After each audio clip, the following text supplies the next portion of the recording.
भगवान श्री कृष्ण ने अर्जुन को 5000 साल पूर्व जो गीता के उपदेश दिए थे उनका पालन करके आज हम अपने जीवन को सार्थक और सफल बना सकते हैं। गीता उपदेश मानव जाति के लिए सूर्य के समान है जो अज्ञान रूपी अंधकार से मुक्ति दिलाता है। मानव जाति के लिए गीता के उपदेशों की उपयोगिता और सार्थकता सदा बनी रहेंगी। गीता का उपदेश वो परम सत्य है जिसे अपनाकर हर व्यक्ति दुख और क्लेश से मुक्त होकर सफल और सुखद जीवन जी सकता है। आज हम गीता के 15 उपदेशों को सुनेंगे जिसके ज्ञान की जरूरत आज हर व्यक्ति को है, क्योंकि मनुष्य का संघर्ष जितना बाहरी होता है उतना ही आंतरिक भी चलता रहता है। सोच और कर्म का संतुलन ही सफल जीवन का मंत्र है। सही गलत और उचित निर्णय की दुविधा में फंसे व्यक्ति को गीता के इन उपदेशों से मानसिक संयम और धैर्य जरूर मिलेगा। पहले उपदेश में श्री कृष्ण कहते हैं कि हमेशा स्वार्थी होना गलत है। जो व्यक्ति हमेशा स्वार्थ प्रेरित होकर फल की चिंता करते हुए कर्म करते हैं और सिर्फ फल ही उन्हें कर्म करने को प्रेरित करता है, ऐसे लोग दुखी और बेचैन रहते हैं, क्योंकि उनका दिमाग हमेशा इसी उलझन में फंसा रहता है कि उन्हें क्या फल मिलेगा।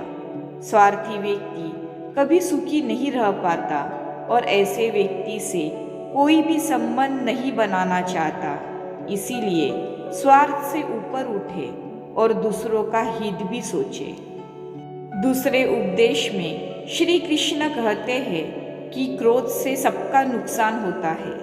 क्रोध या गुस्सा व्यक्ति के दिमाग में उथल पुथल पैदा कर देता है। आवेश में विवेकहीन होकर कई बार व्यक्ति अपना ही नुकसान कर बैठता है या फिर अपनी ही मानसिक शांति को भंग करके खुद को कष्ट देता है। क्रोध की अग्नि में बुद्धि और तर्क नष्ट हो जाते हैं और व्यक्ति बिना विचार किए बस अपने अहम की तुष्टि करने वाले काम करता है। गुस्सा व्यक्ति के विचार शक्ति को पंगु बना देता है और भ्रम पैदा करता है। श्री कृष्ण ने तीसरे उपदेश में बताया मन पर संयम जरूरी है। मन का स्वभाव है कि ये आसानी से भटक जाता है। अगर जीवन को सफलता की दिशा में ले जाना है तो मन को काबू करना बहुत ज़रूरी है। श्री कृष्ण कहते हैं कि बार बार प्रयास करने से धीरे धीरे चंचल मन को वश में किया जा सकता है। मन को वश में करने से दिमाग की शक्ति केंद्रित होती है जिससे कार्यों में सफलता मिलती है। अगर मन को वश में नहीं करोगे तो ये आपका सबसे बड़ा शत्रु बन जाता है। चौथे उपदेश में भगवान श्री कृष्ण कहते हैं कि ईश्वर में कोई छोटा या बड़ा नहीं होता। इस संसार में ईश्वर कई रूपों में जाना जाता है। इनमें से कोई भी रूप बड़ा या छोटा नहीं है। परमात्मा का हर रूप समान है। जैसे हर नदी अंत में सागर में जाकर मिलती है, वैसे ही हर धर्म, मत और संप्रदाय की धाराएं परमात्मा रूपी समुद्र में समा जाती है। यह संसार परम पिता का ही स्वरूप है, वो हर कण में विद्यमान है। पांचवें उपदेश में श्री कृष्ण कहते हैं कि कर्तव्य पालन जरूरी है। भगवान श्री कृष्ण उपदेश देते हैं कि हर व्यक्ति को अपने कर्तव्य का पालन करना चाहिए और यही धर्म है। अगर आप अपने कर्तव्य का पालन नहीं करते हैं तो मन में अशांति और दुख प्राप्त होता है। अपनी पसंद और नापसंद, मोह और बैर को किनारे रखकर अपना कर्तव्य करो। किसी अन्य व्यक्ति का कर्म आपको कितना भी आकर्षित करे, उसके प्रलोभन में न जाए। कष्ट में रहते हुए भी अपना कर्म करना दूसरे की नकल करने से श्रेष्ठ है। अपने कर्म और कर्तव्य का पालन ही जीवन का सही मार्ग है, क्योंकि कर्म करना अकर्मण्यता से हमेशा बेहतर है। कर्तव्य में दोष देखकर पीछे न हटे, क्योंकि हर कर्म में कोई ना कोई छोटा या बड़ा दोष हो सकता है। जैसे अग्नि के साथ धुआं भी होता है। सदैव कर्म करो, कर्म करने से पहले विचार करो, लेकिन बहुत ज़्यादा विश्लेषण मत करो, क्योंकि अधिक विश्लेषण संशय और अकर्मण्यता को पैदा करता है।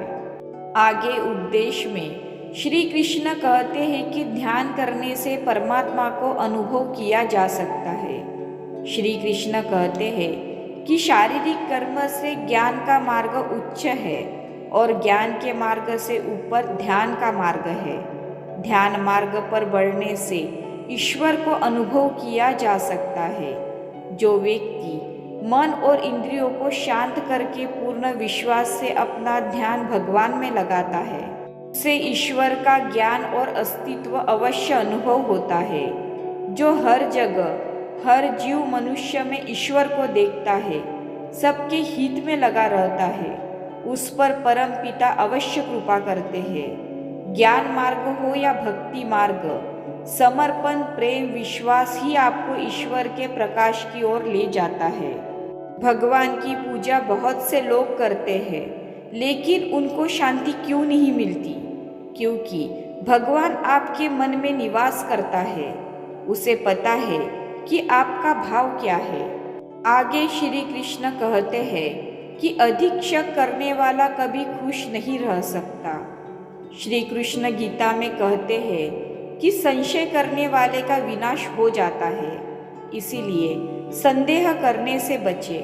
अधिक संदेह करने से मन की शांति भंग हो जाती है और व्यक्ति भ्रमित होकर अपने संबंधों को नष्ट कर डालता है। जिसे शक करने की आदत पड़ जाती है, उसे इस लोक में क्या परलोक में भी शांति नहीं मिलती।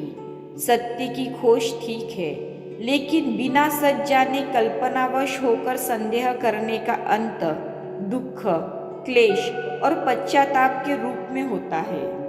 आगे के उपदेश में श्री कृष्ण कहते हैं कि किसी भी चीज़ की अति करने से बचे, क्योंकि जीवन में संतुलन बहुत ज़रूरी है। किसी भी चीज़ की अति करना अच्छा नहीं है। जैसे सुख आने पर अति उत्साह करना और दुख आने पर निराशा में डूबे रहना, दोनों ही गलत है। असंतुलन जीवन की गति और दिशा को बाधित करता है, जिससे अनावश्यक कष्ट और दुखों का जन्म होता है। जिसके मन विचार और कर्म में संतुलन है, उसे ज्ञान मिल जाता है और ज्ञान से ही सदा के लिए शांति और संतुष्टि मिलती है। आगे श्री कृष्ण कहते हैं कि ज्ञान और कर्म एक है। एक अज्ञानी कर्म और ज्ञान को अलग अलग समझता है, लेकिन एक ज्ञानी जानता है कि दोनों एक ही है। लोग ज्ञान की बातें तो करते हैं, लेकिन उसका पालन नहीं करते। बिना पालन किए ज्ञान का अनुभव नहीं होता है और ज्ञान कोरा रह जाता है। गीता कहती है कि ज्ञान पढ़ने की नहीं बल्कि अनुभव करने की वस्तु है, और अनुभव बिना कर्म किए नहीं मिलता। आगे श्री कृष्ण और एक महत्वपूर्ण उपदेश देते हैं कि इच्छा ही दुखों का मूल है।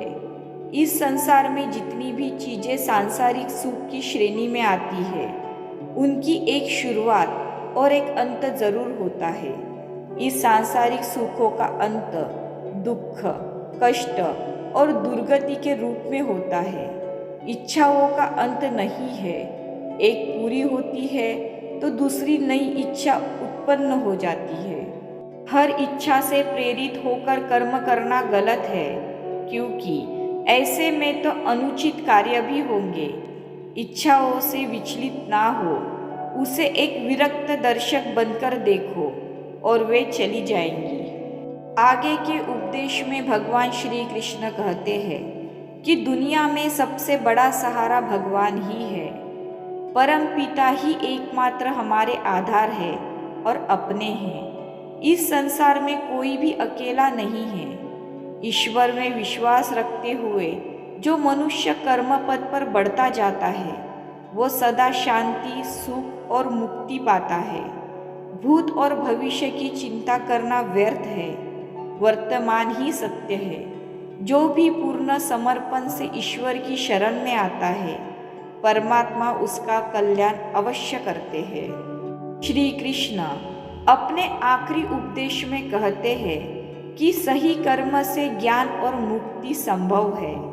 गीता के उपदेशों में कर्मयोग का सिद्धांत कहता है कि संसार से विरक्त होना ही मुक्ति का उपाय नहीं है। संसार में रहकर एक गृहस्थ अपने कर्मों का पालन करते हुए कर्म फल से विरक्त होकर मुक्ति प्राप्त कर सकता है।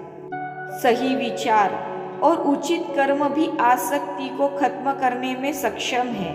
अच्छे कर्म कभी व्यर्थ नहीं जाते, चाहे ये दुनिया हो या परलोक।